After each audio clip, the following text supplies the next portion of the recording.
What's up, this is Chris on the longest way. Today is July 1st, 2018.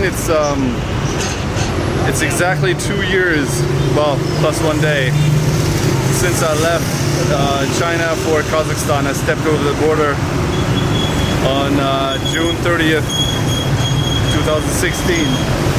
With a bald head, no beard. And I'm here in Tehran, and I'm trying to cross the street here. I can tell you guys, I'm so happy I'm not here with a caboose. I'm going to show you.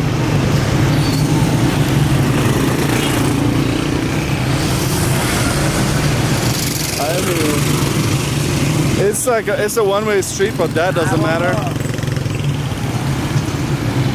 And nobody gives a shit. Like, they don't stop.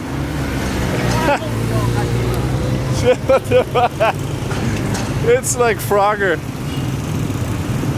Oh man, it's a little bit worse than China, but only a little bit.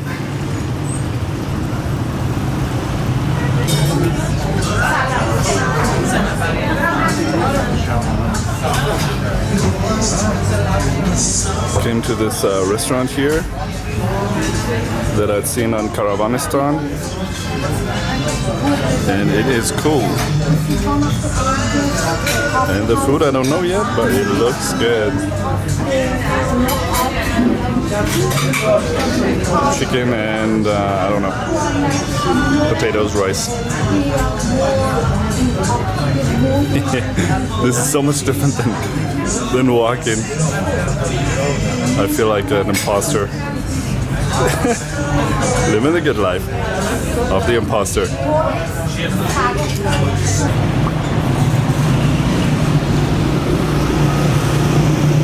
Okay, so this was pretty amazing. Very, very good food. Not cheap, but not totally expensive either. And I asked the manager how long this restaurant has been around. He said 75 years. I don't even know how that's possible. Yeah, if you come here, I'll put the name on the blog. If you're in Tehran, go here. It's pretty awesome.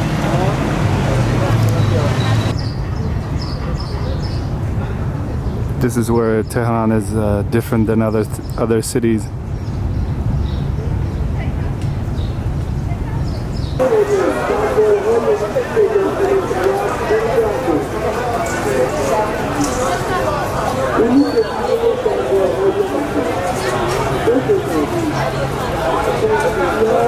I've come to the main bazaar here, the Reza Great Bazaar, and I remember reading just, I don't know, 4 days ago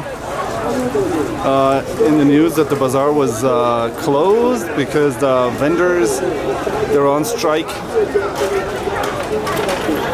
But yeah, it doesn't look like anybody here is up to strike. And plus, like, as a vendor in a bazaar, you're like in a very bad position to strike, I think, because it's your business.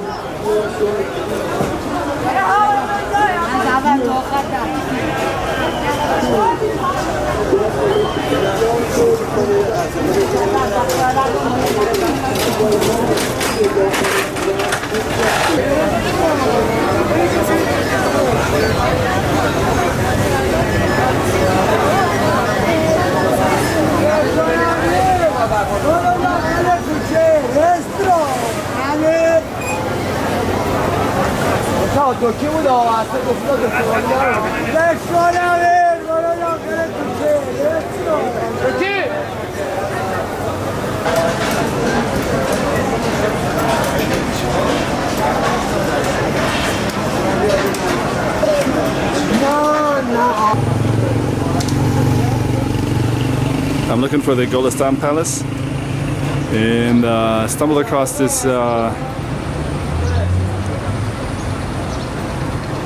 Salam. So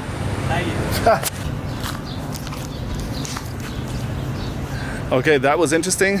The place I just showed you, the place I just tried to show you was the facade of an old Zoroastrian temple. Remember the large temple that I shot a time-lapse of in Aspahu, in the highland, before we came into the green part of Iran?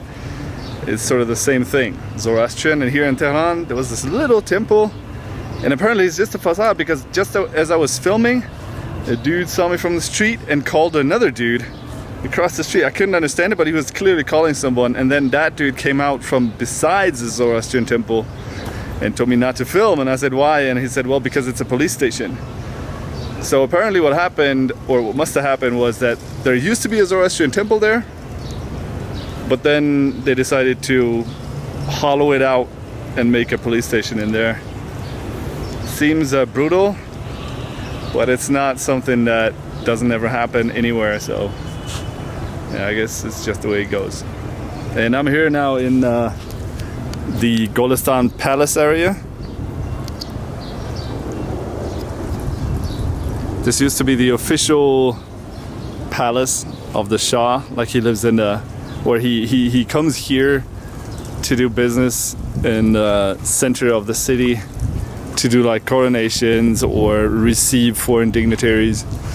And I don't really know how like the area is set up. It's pretty big. It's like a park with a bunch of buildings in them, but I'm just gonna walk around. And I think I'm gonna start with the left one over there. I don't know. I'll touch you guys later. So when you're the Shah, then you do your business here on this throne, looking out, and there shouldn't be like the curtains. And what you need is a bunch of mirrors.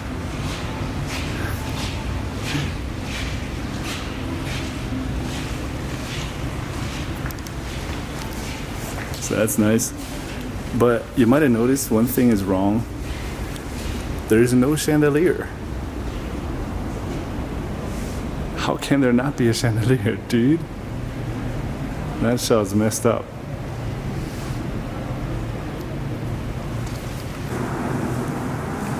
So again, if you're the Shah, then you do some of your receptions in here, in this hall. And this hall has the chandeliers. And like a bunch of them. And the whole place is full of gifts from Europeans, basically. Some Chinese, some Japanese, some from India. But basically it's just German stuff, French stuff, English stuff. Or should I say British? I don't know. Yeah, they put a little paper mache Shah there. One thing I understand now, or I think I understand, is the Iranians' love for chandeliers. I mean, look at it.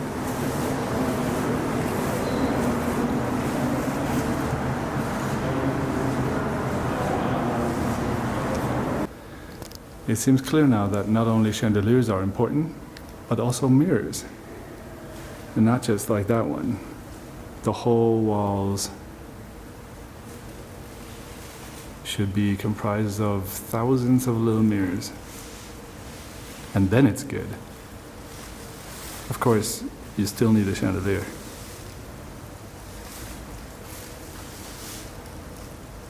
And remember what the shrines look like?